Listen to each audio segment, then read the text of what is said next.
پیغمبر علیه السلام ته څه مال راورسېدي دا مال یې تقسیم کړي د غنیمت مال دی آخر به وایي ما اراد الله بهذا پیغمبر علیه السلام ښیي ما اراد الله بهذا والله ما اراد الله بهذا وجه الله قسم په الله پیغمبر علیه الصلاة والسلام په دغه تقسیم باندې د الله تعالی رضا مطلوب نه لري خیانت یې وکړي رسول علیه السلام العیاذ بالله دا دوه نفره چې دا خبره کوي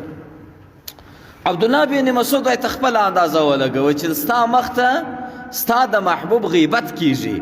ستا مخ ته ستا د محبوب بدي بیانیږي او د چا زړه به دا ګیر کړي دا خبره د چا زړه به دا خبره ټینګه کړي چې پیغمبر علیه السلام ته چې دا خبره ونه رسي کله یې څوک څه ټینګولی شي دا خبره نو عبدالله بن مسعود رضی الله تعالی عنه وایي په په منډه باندې راغلم رسول علیه السلام یې خبر کړي ما ویل یا رسول الله پلانکی او پلانکی هغسې خبره کوي ګوره دا هغه حدیث دی پیغمبر علیه السلام د خلکو حال ما ته مه رارسوي خو عبدالله بن مسعود وایي که چیرې داسې مشکل جوړېدی چې ستا په مشر کې چا بده وینا کول یا د هغه څخه فتنه جوړېدل هغه خبره ورسوه